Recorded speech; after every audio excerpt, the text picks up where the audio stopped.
Hey guys, welcome back to another Power Packed YouTube live session presented by Scorely. For those of you who do not know, Scorely is an edtech company that trains students with standardized tests like GMAT, GREs, and SATs. Not just that, they also help with your admission process. And hi, I'm Ashkaran, your host for the day. Today's session is especially exciting because we are diving into something so many students are thinking about: the real MBA experience abroad. Welcome to the MBA Tales, a conversation series where we go beyond ranking and brochures and talk about MBA life actually looks like from the perspective of students living it. And for today's session, we have joined Dipen Waghela, currently pursuing his MBA at Foster School of Business. Dipen is also a recipient of scholarships totaling INR 60 lakhs. Welcome, Dipen. We're really excited to have you today here, and welcome to MBA Tales. Hi, Ashika. Pleasure to Hello. be. I know it's 9 a.m. on a Sunday morning there. That's okay. These are the times when I can get some opportunities to contribute back. And I still remember how difficult it was for me to gather so much of information for Foster. But now that I have an opportunity, I'm more than happy to do that.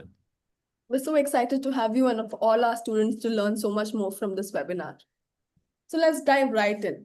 Dipin, take us right back to the moment when you first thought Foster's School of Business. What was that feeling like? Where did you get this dream starting from something genuinely believed you could do it? Oh, definitely. I still remember, that I was struggling to find some colleges that I want to target. And I was even confused, should I go to Europe or should I try US? Knowing the market situation, it was a very difficult call. And I still remember that, I was struggling to pick jobs between pick a university on the East Coast versus on the West Coast because it's so different. And Foster was the only school in the West Coast that I was targeting, and that was the only one odd college in my entire target list that I had because this is very tech-focused school. When you compare with the all the East Coast, it's very finance savvy. So that was an interesting moment for me. But yeah, it feels so good that things worked out, and now that I'm here and almost about to graduate in less than 30 days now. That must be so exciting. Are you getting thrills and chills down your spine thinking about walking down that Oh, graduation? oh, definitely. Yeah, it feels, when you're in your MBA, the time flies by so quickly, and it still feels like it was yesterday that I stepped in the halls of Pekka, and it's a bittersweet moment, but yeah, it's a lot of anxiety. What's going to happen next? How things are going to, how things are going to go post you're done with your MBA. It's crazy. When you got the admit letter, what was your reaction from your friends, family? Tell us about the whole day when you got your admit. Oh, I think this was one of those moments where, just before, I think it was late March when I had applied to quite a few colleges and I had got rejects from all of them or waitlisted or something or the other. And I think it was what 19th March or 18th March when I was very drunk. I knew that was the day when the decisions were supposed to go out, and this was for Georgetown. And I did not get a call, and it was, I waited until 8 p.m., 9 p.m., 10 p.m., and things did not work out. And, I got so, how do I say, not depressed, but it was a moment when I was literally I would really broke down. And then I was just out in the bar trying to, just ensure that, I am not stable. But surprisingly, in the 1 in the morning, I got the letter that I have gotten actually. And that was quite surprising. I was not expecting. And 2 or 3 days later, I got an email from Foster. And this was when I was traveling back in the bus to visit one of my friends. I wanted to celebrate, I wanted to yell that, I've gotten, but the people around me, I was in the bus, everyone was sleeping. Again, this was what, 2 in the morning, and I wanted to celebrate, but I couldn't. So I had to wait until 3 when I got down, and then I made calls to my family, my friends, and that was such a beautiful moment. That sounds amazing. You know, the best moments are when you don't expect it. I think the whole getting in, not getting in made it that much more better for you. Oh, definitely. I think that's the beauty of it. So talking about Foster, as a college, can you share one classroom moment or a project where you felt this is exactly why I came to Foster? Oh, definitely. So, how business schools are structured, that they want to give you more than, just one singular approach or having a holistic view when you're trying to make a decision. So I still remember that there's one class that I was taking. It was called management accounting. And what we were trying to do is, try to understand how different structures and different divisions in the company, they all try to, maximize their own P&L, but then eventually they keep on hurting the overall P&L of the company. It's very easy to understand when you're reading something, but the Hmm. professor made it so interesting that he made a group of five people, and we were told that, your goal is to, you are a division leader, right? So your objective would always be that you have to focus on your own division, your own P&L. But when we were focusing on our own P&L, we all four were, just working on silos. And when we realized that, I want to maximize the P&L so that I can get promotions or whatever, right? But when we looked at the combined result, the company started incurring losses. And that was an interesting, interesting practical approach, where we realized that, that it's really important to have a very holistic view when you're making decisions. And this is why, and this helps you to understand that, as people in the organizations, they keep on, climbing the hierarchy. Uh, their goal is not their divisional goal, but it is the company's overall goal that should matter. And that's a lesson that your teacher taught you or this project. This was my classroom. This is my professor. Oh, okay. Do you have many other projects like this where the group activities? Because Foster has a cohort of around like 100 students, right? It's intentionally small and tight knit. So, what does Yep. it actually feel like from inside to have such a small classroom, to have so many connections? Oh, definitely. I think, if you look at MBA as a whole, like not just for Foster, but in general, right? It is very team driven. And, this is something that I want to highlight, is that uh, you cannot escape teamwork. No matter what class you take, no matter what you do, it is always that you will be working in teams, be it whatever project, right? So this is how you are always with your teammates, and, trying to figure out all the assignments and so on and so forth. But the real learning that, when we are in such a small team, I feel that even when we have 100 students, I feel that I don't know quite a few people. Now, when you look at some of the other schools that have a cohort of 300, 400, I wonder how they are managing right now. So I'm quite lucky that, I'm in such a small cohort that helps to create some really good bond. Yeah. What's your best friend memory that you can recall of?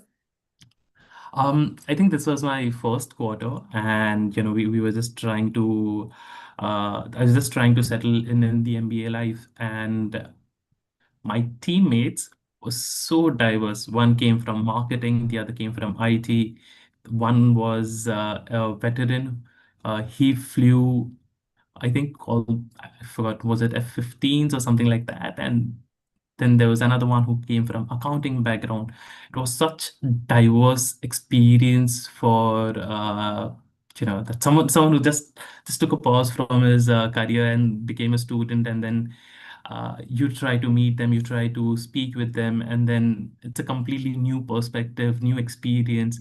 And that was something that has always stayed very close to my heart.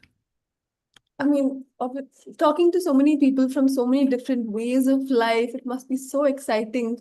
It changes your perspective just for yourself, honestly, right?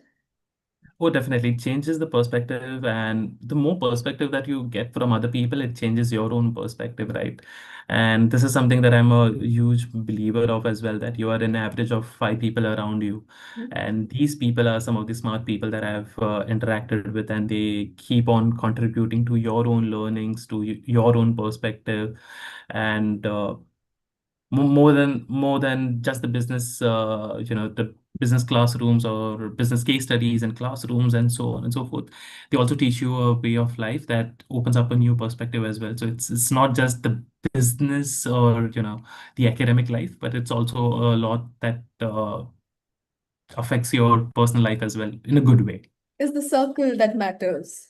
Yes, definitely. Talking about your circle, tell me and the audience an experience that genuinely changed the way you think about business or about yourself as a leader. Oh, definitely. I think you know there's so many experiences in my academic life that when we go to classrooms, we interact with other people, we do a lot of case studies. And the funny part is that some of the case studies that we do, even though we are working in teams, they might have a different opinion and I would have a different opinion. The irony is that nobody's right, nobody's wrong. It's just how you approach that situation. And this is something when you do a lot of case studies and you become a business leader. I think this is what it's more practical, right? You are never sure that is this the right way or wrong way. It's just that is it structured? Have you taken a holistic view? So it really helps when you go into the practical world. It definitely helps a lot. Tell me something that made you feel like a leader at your college. Oh, definitely. I think I still remember. So there are so many opportunities when you are, as a student, you get many opportunities to contribute back to the students, or take a call on whether how can we do certain things. So be it part of a student organization or being a part of so many different uh, so Foster is just one piece of the massive university that is University of Washington. Mhm. There are so many events that keep on happening, and you can actually become a part of it. So I was a co-chair for one of the largest startup competition in the Pacific Northwest. That is called Dempsey competition. So I was the co-chair, so I got a chance to interact with so many student-led startups, VCs, PE funds, judges. It was an amazing experience. So you will definitely get a lot of experience to be a leader, to be amongst the leaders and learn from them. Amazing, to get to organize such a big event working in a college, that's great. How did you land that opportunity? Was it directly from college? Did you apply for this yourself?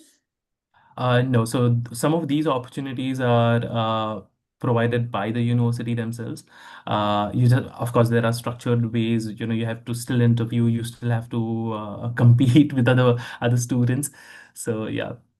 Competition's always there. That's a given. You know, Yeah. let's come back to some fun things, yeah? What's your favorite thing to do in Seattle outside of school? Something you take a visitor on to like a weekend. If you had a friend over, what would you make them do in Seattle? I, I, for someone who hasn't been to Seattle, let me tell you that Seattle is such a beautiful city. Uh, the closest thing that comes to my mind is, if you visit Kullu, Manali, Shimla, those kind of, and you see, uh, so many beautiful places, mountains, and the city is between the mountains. So this is the beautiful part of Seattle. So going outdoors in Seattle is, it's so refreshing. There's so many treks out here. There's so many, opportunities to go to the wildlife and some of the treks out here. It's really beautiful. Seattle is also called as, Emerald City. I don't know whether you know that. It's called Emerald City because it's literally green everywhere. So, just going out in the nature, going for the long walks or any parks, it's so beautiful. It's so calming. And uh, some of the other things of Seattle, like it has so many lakes in and around, so you get to do a lot of paddle boarding, kayaking, especially in the summer. It becomes so beautiful. That sounds so amazing. I would love to just be in the green, like you mentioned. Well, okay, talking about the green and how beautiful the city is, what's something you do outside of your school hours? Like, what does your regular day at college look like? Outside of school, I think you know Including school, usually. like your whole day. Give me like a gist of what you do, where you go, how is a regular day pan out for you? So it depends. It also depends a lot when you are, what semester, what quarter you are in. The first year is very academic heavy. The second year is not necessarily so heavy, but I still remember, I had my classes in the morning for almost 1.5 hour, and then in the afternoon for 1.5 hour. And throughout the day, we are just working with our teams to submit the assignments, doing our own individual assignments, and then also prepare for the exams. We have midterms, we have quizzes, and so many things. So you're literally occupied with your academic life, at least in the first quarter, that you don't necessarily get a lot of chance to explore other things. Once you do that, once you're done with some of those first year heavy academics, in the second year, you get a lot of chance to explore different things. Uh, but then you get busy with your recruiting season, and then you start applications, preparing for interviews, and so on and so forth. So this is the typical academic life when it comes to that. But when it comes to outside of school, I really like going out and just playing with my friends. We play pool, we go to pubs, we go to parks, or just going out for a long walk. I think this is so underrated. But when you have such a beautiful such a beautiful city to be in, you really want to just Walk. go out and go for a walk. It feels so refreshing. How's the weather like in Seattle right now? Right now, I think this is so. Seattle is quite infamous for being very cloudy.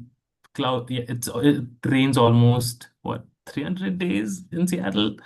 But yeah, it's very infamous for being constantly gray, rainy, and cold.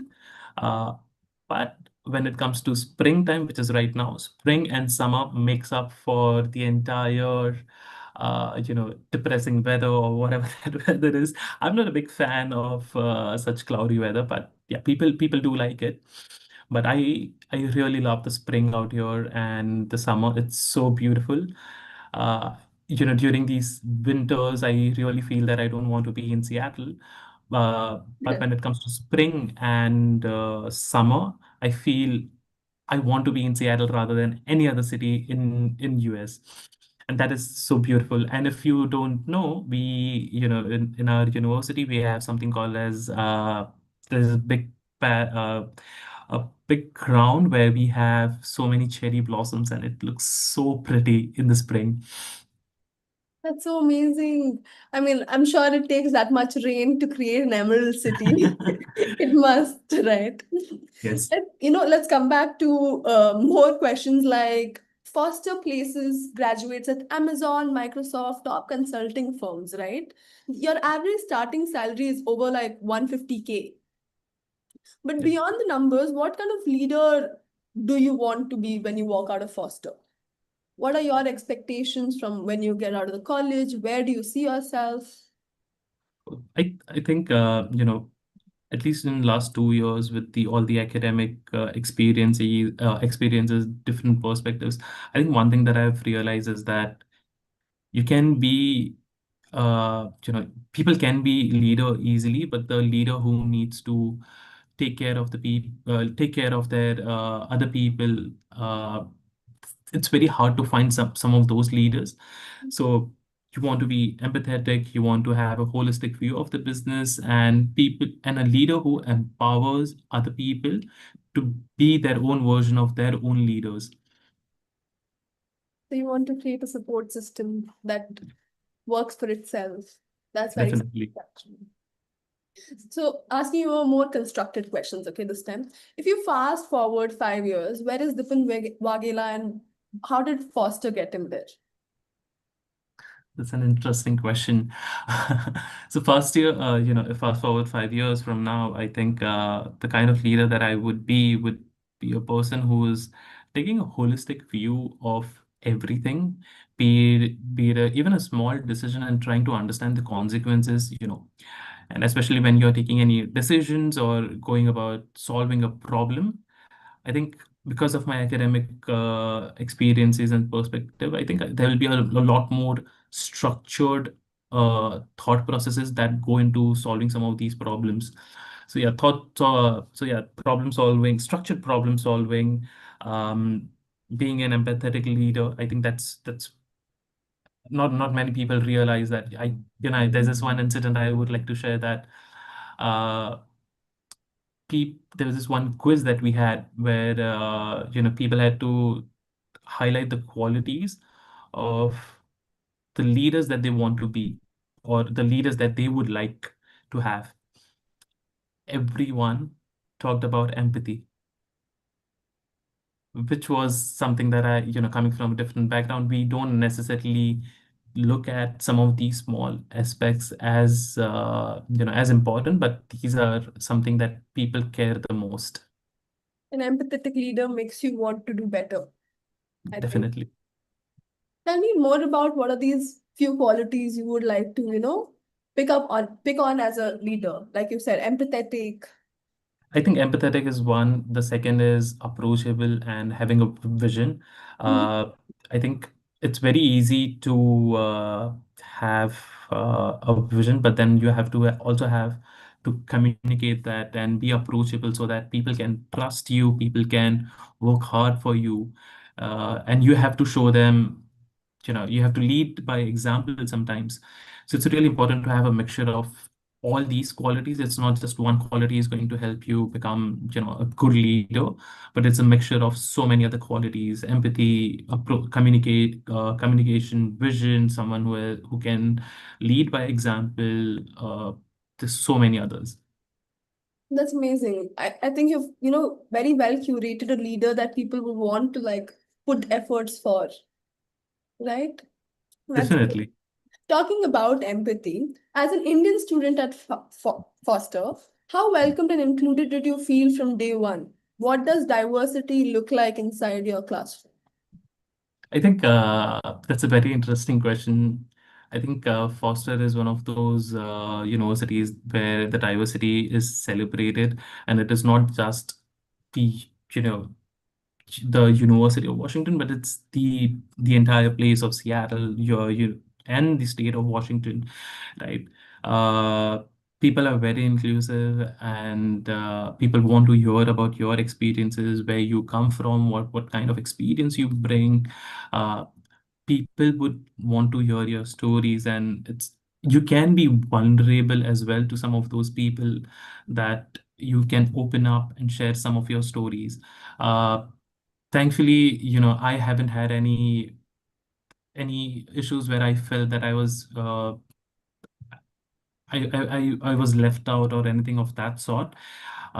Be it, trying to uh, trying to understand American football, or be it anything else, people are more than happy to help you to understand some of those aspects as well. That's amazing. I think the biggest fear most Indian students have is going abroad and not feeling like a part of the community they're in. And to know that it's encouraged is something I think all of our audience would love to, hear from somebody who's already living this experience. Oh, definitely. I think that's really important, and I think it's part of the entire community here. There's certain, the way we have IPL or Mhm. some of the other cricket tournaments where people are really bonded about some of the rivalries, or the action of the game, and so on and so forth. We there's so many sports out here. You have baseball, you have American football, then you have just the European football. There's so many opportunities for you to get involved with the community, and everyone is willing to help you out. That's amazing. I was just going to ask you about the extracurriculars at Foster, and I think you've answered it pretty well. Is there anything else you'd like to add on to the extracurriculars? I think I think I shared this earlier as well, that it's not just the academic, but there are so many opportunities for you, be it student clubs, or be it any some startup competitions, or any certain projects or non-profit if you want to be a board of non-profit organizations, you have so many opportunities to contribute back to the society as well. Then we have something called as C4C, where we work for, raising money and doing certain activities for raising funds, so on and so forth. So that is also really important aspects where it's not just the academic life, but there are so many other activities that you get involved in. That's amazing. Like you said, you got an opportunity to head such a big fest that was, incredible on its own. Talking about, the skills you brought in, what skills or strengths do you think Indian professionals bring into the MBA that genuinely stand out? Things that your classmates admire about you or the things that they learn from you. What did the India bring to the MBA? I can only talk about some of my seniors, my class, and my juniors. I cannot talk about, other people in general. But what I've seen a common theme is that when Indians come to some of the, B schools in US, they bring in a lot of hard skills, right? Hard skills as in, the technical skills, because most of them are engineers and they must be working in tech or some or the other, technical industry. So they bring in a lot of technical skills that really help them in, you know, help them with the technical aspects of various profiles or jobs, or, the way they approach some of those uh, problem solving and various other things. That they bring in a lot of hard skills. And I think that's really important, that the way they contribute or they come up with some of these. That's actually quite interesting. Can you tell me a little bit more about what something that your classmates what makes you stand out from your classmate, at least to you? I think what I bring unique is that, in my class, I think there are only just two people from the Indian from all my Indian classmates. Is that I think there's just two or three people who don't come from a tech background. We come from a finance background, and then you have a large community that is from tech, or something, or the uh, something related to tech. So that is something very interesting, and this is not something that you would see on the East Coast, but it's quite unique to the West Coast. Mm-hmm. Oh, that's quite interesting actually. Oh, we have a question in the chat. Can you throw some light on the scholarship part? How did you build your profile to be eligible for a 60 lakh scholarship? That's an interesting question. I think the way I approached this was to be genuine in my essays, where I talked about my experiences and my you know to be authentic in my applications, and what are the things that I can contribute, and how I have actually shown resilience. And that's where, some of these aspects would really help and fine-tuned, or in terms of, giving me a right directions, where Scholarship was able to help me on some of those aspects, where they help me understand, I already had the stories, I already had that experience, but when you are writing your applications, you have to think about how do you stand different from, from the other competitors. What are certain things that is very unique to you, or your lived experiences? So that is really important, and that aspect, I think that was a major aspect that helped me get the scholarship. But scholarships are usually, a blind box. Nobody knows or what made people eligible for scholarships, or what actually helped them. But this is just my intuition that this would have helped me. That's great. Did you do anything else that makes you think that you stood out from the rest of the people? Because 60 lakhs is a big deal, right? That's a great amount of scholarship. What else do you think that did you do differently that our students could like take from you? I think you can always talk about the professional experiences, because that's what, when you're going for an MBA, you usually talk about the, your work experience and all of that. But when you're going with your applications, you also have to be genuine about who you are as a person, not just the professional experience, but also your personal experiences that shaped you to become a person that you are right now. So those are the aspects that I think those are the aspects I think that most of the people forget about. You can talk about you can talk about your achievements in, professional life. You can go on, right? But when you're writing all the applications, you have to be true yourself. You have to bring out the stories of your life that shaped you, or bring out that authentic story or experiences that guides you or gives you a perspective of when a reader reads your story, they understand who you are as a person.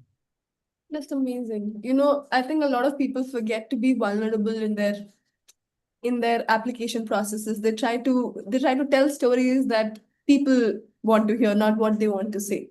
And I Yeah. think from whatever you're saying, that's what stood out the most in your application. You just were authentically yourself.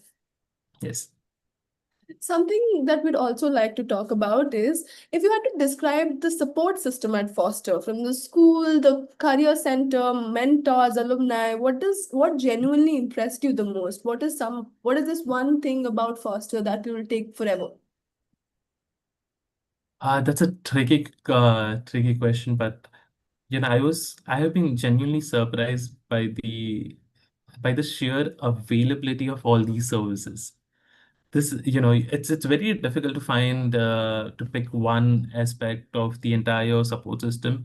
If you want to speak to you just want to go for a therapy, or just you want to talk to someone, you have free like free of cost opportunities to take therapy. If you want to take any guidance on career management or on career or different aspects of your career, or prepare for interviews or anything of that sort, then you have career management. You want to get to speak with some of the mentors who have been part of Foster MBA.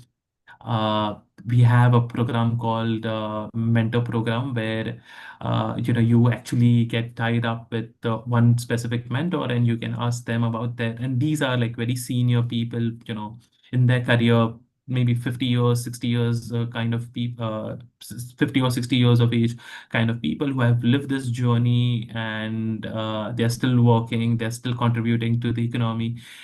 They still navigate some of these problems, so you can speak with them, get more guidance on not just academic or career life or anything of that sort, but anything personal that you want to speak with them, and they'll be more than happy to help. uh, then you have your alumni, who you can just reach out to them through LinkedIn, and they will try their best to help you as much as possible. So I think the sheer availability of everything, you feel that, you would never feel that you're out of place. You need anything, you will have it. So that's really amazing part of that. Being a part of a large community, that really helps.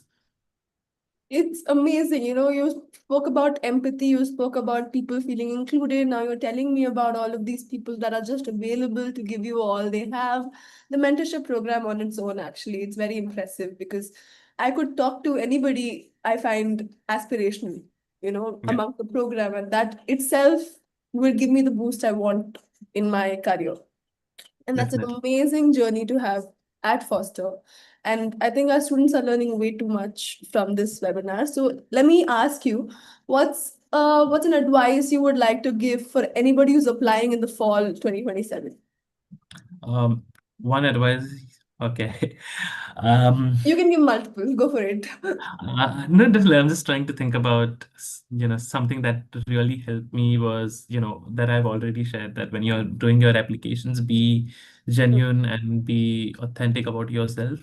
The second thing that I would like to talk about is that they must have uh, read it at least multiple times, that don't think about the ranking, or just focus on the school rather than the ranking. And I was one of those who gave unnecessary investment to the ranking piece. Like, I gave a lot of efforts, and just to understand the ranking piece and all of that. But after doing my MBA, and almost about to graduate, I think ranking really does not help. It definitely helps with the prestige piece, but for you to build a career, you have to focus on the college itself, the city you are in, and the region that you are in, right? That is really important. So don't fret a lot about the rankings and anything of that. So just focus on the career outcomes, the professors, the kind of learnings that you get from the university or the B school that you are targeting. That's the first thing that I would recommend. The second advice is that the market is changing, is evolving rapidly, and especially with the AI. And there's not a single day in our class where we don't discuss AI, or not just for academic, but just the way it has changed the business around us. So I think if you are planning to, start your application, start also building, doesn't matter whether you go to Foster or any other school, but start building your hard skills in terms of AI, its application, and how can that impact some of the businesses. I think you should start very early, and that is going to help a lot. With the entire process, starting early helps. Yes. Talking about, the job market. What are your thoughts? What are your opinions? Can you give us a little insight? Uh, Definitely. I think right now we are in one of the worst job markets. I still remember that I was talking to some of my seniors where they said I think it was just after COVID where there was a lot of hiring that was happening, and uh, people had people people were able to pivot very easily. So if you come from finance to tech, it was easy, or people coming from tech who wants to go to finance, it was quite easy. I mean, not easy, but yeah, people were accommodating. But now it is very, with AI cutting all the jobs, uh, you know, you are not just competing with your MBA classmates, but you are also competing with the people who have been laid off, people who come in with, the exact experiences in some of those job profiles. So that is very interesting. It's a very competitive market right now. I mean, I've never, some of the jobs that you see on LinkedIn, within one day you will have 800 applications gone, right? So it's very competitive, and it's very, from what I've heard from my seniors as well, and from my experiences, that it's very difficult to pivot right now. But all the recruiters are looking at, do you have the exact experience? That is only going to help you. So right now it's slightly tricky, not slightly, but it's very challenging. Uh, but yeah, people are finding some opportunities here and there to, figure out how to pivot, or, just trying their own on networking, and trying to understand different profiles that they can target. What I'm hearing is there are possibilities. Oh, definitely. There are possibilities, and there will be possibilities, because you have to also understand that, US is such a large market.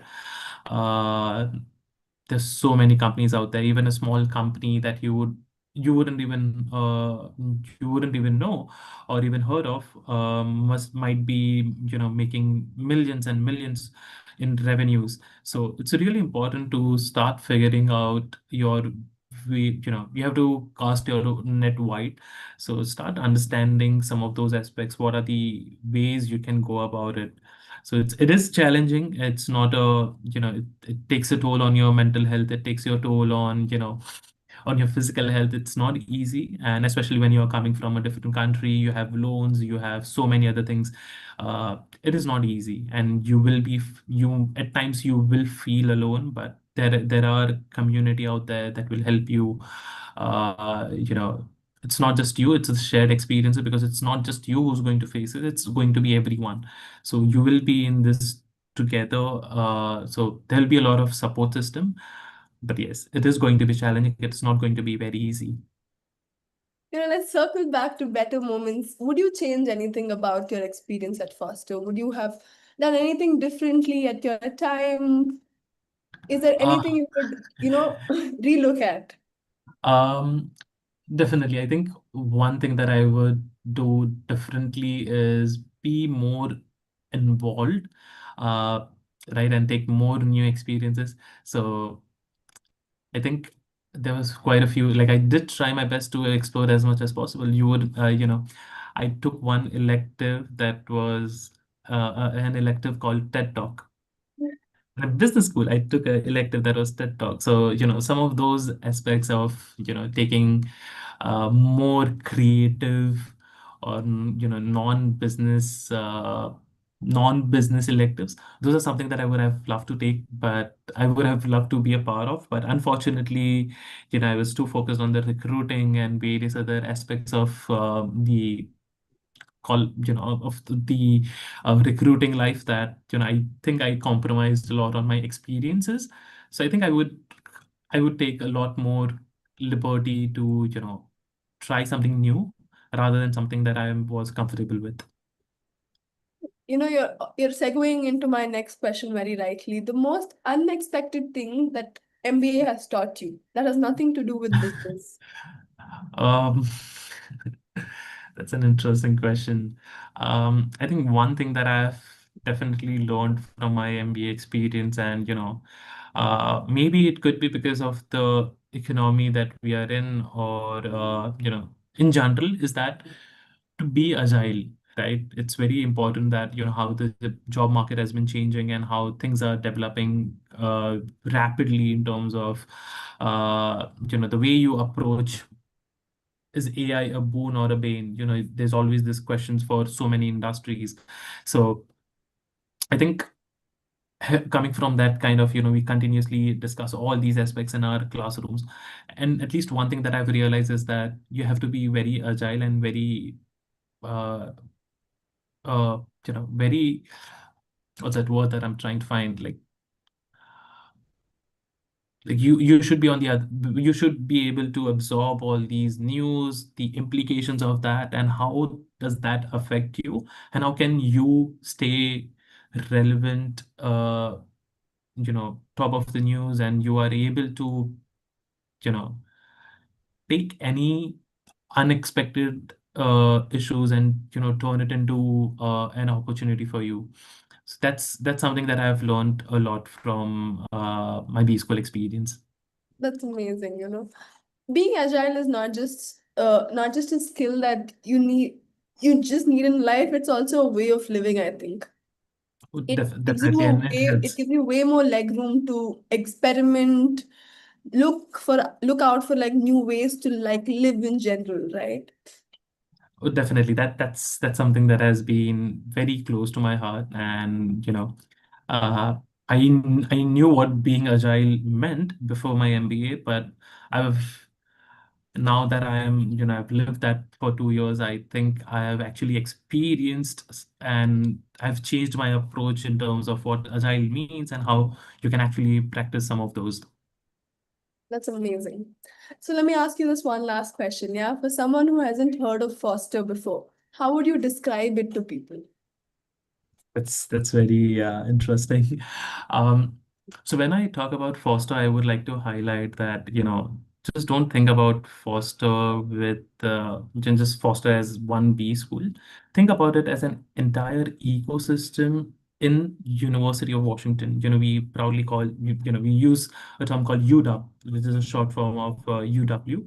So Europe is such a massive institution out in Pacific Northwest. You have School of Law, Architecture, Paul Gallen School of, there's so many different aspects of, they have such a beautiful stadium. They have, some of the, I think in 2024, we had a Nobel Prize winner who was from Europe. Then there are people who came from, who competed in Olympics, Paralympics, Winter Olympics. It's such a massive institution when it comes to, as a university as a whole.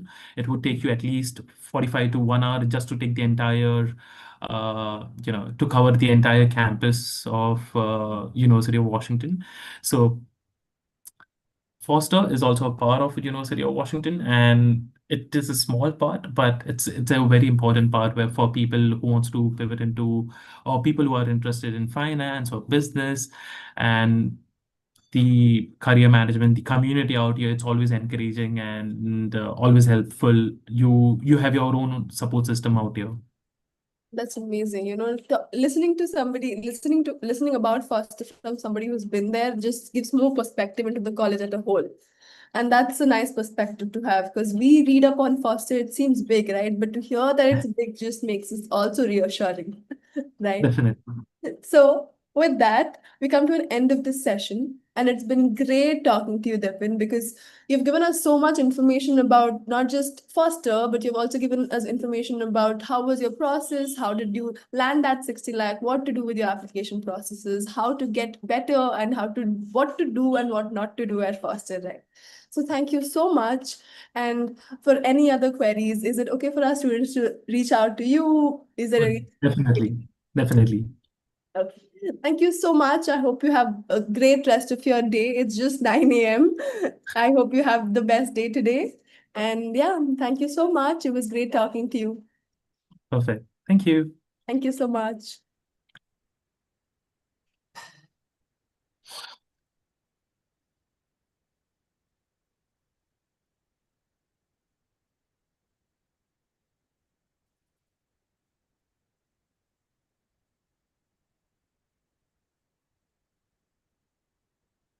It was winter the whole, it was so sunny in the morning and now it's cloudy again. Cloudy And I again.